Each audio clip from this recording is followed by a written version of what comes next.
Tiga siswa dengan kebutuhan khusus yang bersekolah di Yayasan Penyantunan Penyandang Cacat atau YPPC di Desa Labui, Kelurahan Atik Pahlawan, Kecamatan Baitur Rahman, Banda Aceh tidak mengikuti ujian nasional.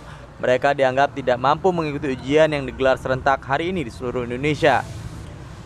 Dari 7 siswa kelas 3 di YPPC, hanya 4 siswa yang bisa mengikuti ujian nasional. Untuk anak-anak berkebutuhan khusus ini, ujian dilakukan dengan pendampingan guru. Siswa-siswa yang tidak mengikuti ujian nasional ini akan diikutkan ujian tingkat sekolah. Kelulusannya ditentukan tidak secara nasional. Tercatat 30 orang anak penyandang cacat bersekolah di YPPC Banda Aceh. YPPC memiliki 14 tenaga pengajar untuk mendidik anak penyandang cacat.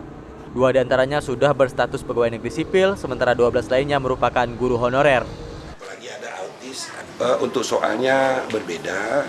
Bidang studinya sama, tapi soalnya berbeda karena di sini ada anaknya berkelainan atau disabilitas atau istilahnya berkebutuhan khusus. Mereka disederhanakan, disesuaikan dengan kondisinya. Hari ini ujian nasional tingkat sekolah menengah pertama di Aceh diikuti lebih dari 8.000 siswa. 100-an diantaranya merupakan siswa penyandang cacat dari berbagai klasifikasi dan 200 lainnya merupakan siswa paket B. Dari Banda Aceh, Maimun Saleh melaporkan untuk Aceh Video.